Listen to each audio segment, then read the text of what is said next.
వాణిజ్య లోటు $38 బిలియన్ చేరుకుంది. ట్రంప్ ఎఫెక్ట్ ఉంది. ఇలాంటి పరిస్థితుల్లో ఈవెన్ ఎకనామిక్ సర్వే కూడా చెప్పింది గ్లోబల్ పరిస్థితులు చాలా కన్ఫ్యూజింగ్గా ఉన్నాయి, క్యావటిక్గా ఉన్నాయి. ఎందుకంటే గ్లోబలైజేషన్ పోయి జియో ఎకనామిక్ ఫ్రాగ్మెంటేషన్ వచ్చింది, జియో పొలిటికల్ టెన్షన్స్ పెరిగిపోయాయని. ఇలాంటి టైంలో అటు ఎక్స్పోర్ట్ లెడ్ ఎకనామిక్ గ్రోత్ సాధ్యం కాదు. ప్రైవేట్ సెక్టార్ లెడ్ ఎకనామిక్ గ్రోత్కు ప్రైవేట్ సెక్టార్ ఆశించిన స్థాయిలో తోడ్పాటు ఇవ్వలేకపోతుంది.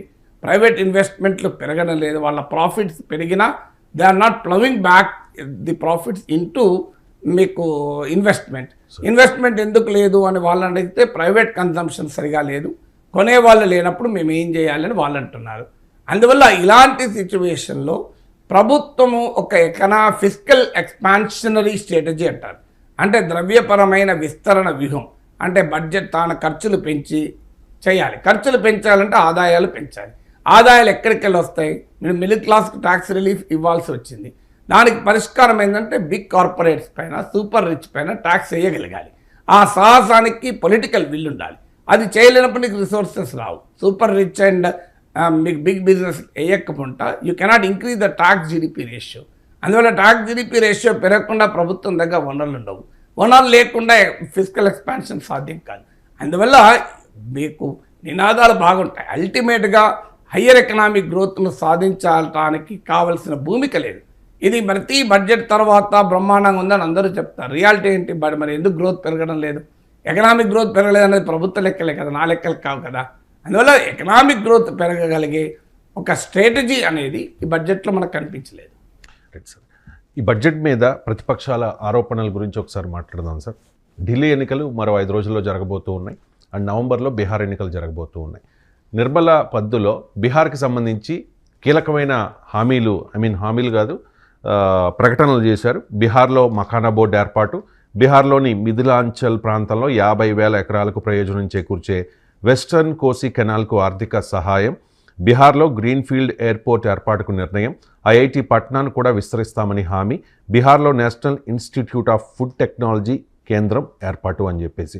అండ్ హరీష్ రావు కూడా కొద్దిసేపటి క్రితం కామెంట్ చేశారు సార్, ఢిల్లీ ఎన్నికలు కూడా ఉన్నాయి, ఢిల్లీలో విద్యాధికులు అలాగే ఉద్యోగస్తుల ప్రభావం ఎక్కువగా ఉంటుంది కాబట్టి ఇన్కమ్ ట్యాక్స్ రిలీఫ్ 12 లక్షల వరకు ఇచ్చారు అనేది.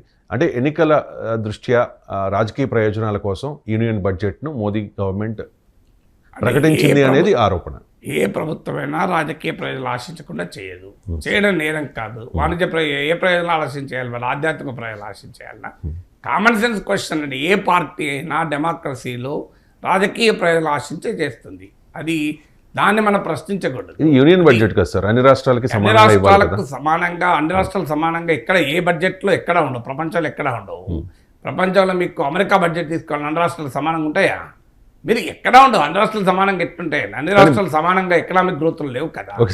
బీహార్కి ప్రత్యేకంగా ఇచ్చారు. మీకు అర్థం కావట్లేదు. మీరు అది ఫైనాన్స్ మినిస్టర్ స్పీచ్ చూసి మాట్లాడకూడదండి.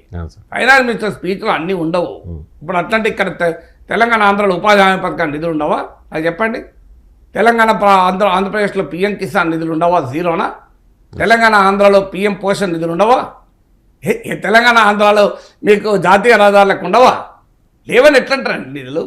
మీకు ఇప్పుడు పైన చూస్తే అది అలా అనిపిస్తుంది. ఫైనాన్స్ మినిస్టర్ బడ్జెట్ స్పీచ్లో స్పెషల్గా పేర్కొన్న వేరు, మీరు నిధులు లేకపోవడం వేరు. మీరు నిధులు లేకుండా ఎట్టి బస్సులో ఉండవు. ఇప్పుడు మీరు చూడండి, రైల్వే లైన్లు ఉండవా? రైల్వే ప్రాజెక్ట్ ఉండవా? మీకు డీటెయిల్ తీసి చూడండి. మీరు డీటెయిల్ చూడకుండా మాట్లాడితే అలాగే ఉంటుంది ఎవరైనా. సో అందువల్ల మీకు finance minister budget speech limited for 1 hour, ఎంతో 1.5 అవర్ ఉంటుంది.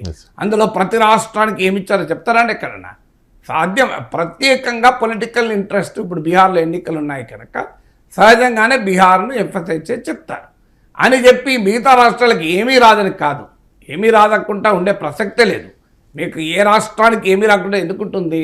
50 లక్షల కోట్ల బడ్జెట్లో ఖచ్చితంగా అన్ని రాష్ట్రాలకు ఉంటాయి. కొన్ని రాష్ట్రాలకు ప్రత్యేకంగా ఇప్పుడు మీరు చదివినట్లు బీహార్లో వెస్టర్న్ కోసి ఇరిగేషన్ కెనాల్ కావచ్చు, ఐఐటి పాట్నా కావచ్చు, గ్రీన్ఫీల్డ్ ఎయిర్పోర్ట్. మీరు చదివింది ఏంటంటే ఒక గ్రీన్ఫీల్డ్ ఎయిర్పోర్ట్ కూడా ఇచ్చారు. ఈవెన్ పాట్నా ఎయిర్పోర్ట్ విస్తరణ కూడా కేటాయించారు. ఇలా స్పెసిఫిక్గా అదనంగా కొన్ని ప్రాజెక్టులు కేటాయించవచ్చు ఎలక్షన్స్ ఉన్నప్పుడు, ఇలాంటి సమయంలో. కానీ దాన్ని బట్టి మనం బీహార్కి మొత్తం ఇచ్చేశారు, వేరే రాష్ట్రాలకు ఇవ్వలేదని అనలేరు. ఇప్పుడు ఇన్కమ్ ట్యాక్స్ రిలీఫ్ ఇచ్చారు, ఒక ఢిల్లీకి వర్తిస్తుంది, అది తెలంగాణకు వర్తించదా, ఆంధ్రప్రదేశ్కి వర్తించదా? కానీ స్పెషల్గా తెలుగు రాష్ట్రాలకు ఇచ్చింది ఏంటి అని అట్లా ఉండదు. డాక్యుమెంట్ మొత్తం చూస్తే తెలుస్తుంది. క్లారిటీ రావాలంటే వెయిట్ చేయాలి. అనుమానం లేదు. బడ్జెట్ డాక్యుమెంట్ డీటెయిల్ గా చదవండి, కామెంట్ చేయడం అనేది అర్థం లేని argument. So finance minister budget speech లో లేనంత మాత్రం ఇవ్వలేదు అని కంక్లూజన్ రాలేము. స్పెషల్ గా పేర్కోలేదని మాత్రమే చెప్పగలం. సో మీరు అలా అంటే ఏ స్టేట్ నుంచి బీహార్, అస్సాం తప్ప ఏ రాష్ట్రం చెప్పలేదు. ఉత్తరప్రదేశ్ చెప్పిందా?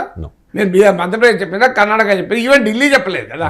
ఆ మాట కదా ఢిల్లీలో ఎన్నికలు, ఢిల్లీ చెప్పారా? బీహార్ ఒక్క రాష్ట్రం, అస్సాం ఒకటి చెప్పారు. అది కేరళ చెప్పారా, తమిళనాడు చెప్పారా, మహారాష్ట్ర చెప్పారా, గుజరాత్ చెప్పారా? ఏ రాష్ట్రం చెప్పారండి?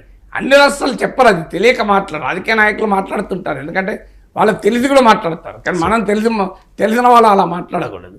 ఫైనాన్స్ మినిస్టర్ బడ్జెట్ స్పీచ్లో ప్రతి స్టేట్ ఎప్పుడూ మెన్షన్ చేయరు, ఏ బడ్జెట్లో మెన్షన్ చేయరు. నేను ఇప్పటికి 30 ఏళ్ళుగా బడ్జెట్ చూస్తున్నా. No budget talks about every state. అది రాంగ్ నోషన్.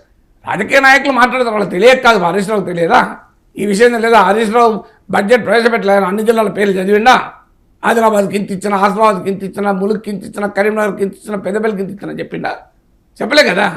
33 జిల్లాల పేర్లు చెప్పిండు హరీష్ రావు బడ్జెట్లో, నాకు చెప్పండి.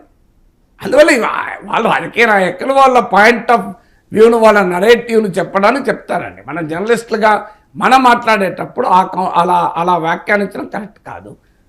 ప్రత్యేకంగా బీహార్లో ఎన్నికలను దృష్టిలో పెట్టుకొని బీహార్కి ఇచ్చిన కొన్ని ప్రాజెక్టులను బడ్జెట్ ఫైనాన్స్ మినిస్టర్ స్పీచ్లో ప్రస్తావించారు.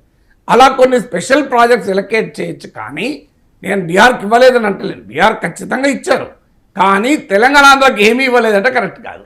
స్పెషల్ ప్రాజెక్టులు ఇవ్వకపోవచ్చు. స్పెషల్ ప్రాజెక్టులు ఎలక్షన్లు ఉన్న చోట ఇస్తుంటారు. Right sir. ఇప్పటివరకు నాకున్న సమాచారం మేరకు కేంద్ర బడ్జెట్లో ఏపీకి ఇచ్చిన కేటాయింపులు సార్ ఒకసారి చదువుతాను ప్రేక్షకుల కోసం. ఏపీకి స్పెషల్ ప్యాకేజీ కింద 2024 డిసెంబర్ 24 వరకు 3685.31 కోట్లు విడుదల చేసినట్లు కేంద్రం పేర్కొంది.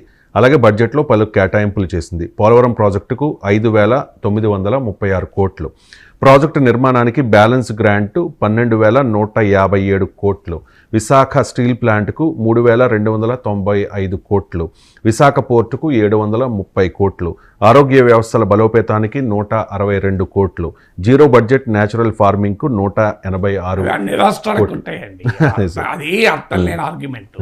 అన్ని రాష్ట్రాలకు ఉంటాయి. ఆరోగ్య తెలంగాణకు ఉండదా, మహారాష్ట్రకు ఉండదా? జీరో బడ్జెట్ అగ్రికల్చర్ తమిళనాడుకు ఉండదా, కేరళకు ఉండదా అండి? అది అమాయకత్వం అండి. విశ్లేషణ చేసేటప్పుడు అది మరి మీకు ఎవరిచ్చారో ఆ ఫిగర్స్ కానీ అన్ని రాష్ట్రాలకు ఉంటాయి అవి. ఇప్పుడు బడ్జెట్ అన్నప్పుడు ఇప్పుడు మీకు అర్థంగా ఎడ్యుకేషన్ ఉంటుంది. ఎడ్యుకేషన్లో తెలంగాణకు, ఆంధ్రప్రదేశ్కి ఉండదా అండి? ఉంటుంది సార్. అది కామన్ సెన్స్ అండి. అది మీకు ఇవన్నీ చదివితే ఆంధ్రప్రదేశ్కి ఏదో ప్రత్యేకంగా ఇచ్చారు నేను ఎందుకు ఆపాల్సి వచ్చిందంటే, మీరు ఇవన్నీ చదివితే ఏమని భావన కలుగుతుంది పాఠకునికి, ప్రేక్షకునికి? ఆంధ్రప్రదేశ్కి ఇన్ని ఇచ్చారా అని భావన కలుగుతుంది. కానీ అన్ని రాష్ట్రాలకి ఇచ్చారు. అది ప్రతి రాష్ట్రానికి ఉంటుందండి. మీకు ప్రతి రాష్ట్రానికి ఉంటుంది. ఆరోగ్య వ్యవస్థ తెలంగాణకు ఉండదా? నేషనల్ హెల్త్ మిషన్ ఉంది, నేషనల్ రూరల్ హెల్త్, NRHM. ఆ తెలంగాణ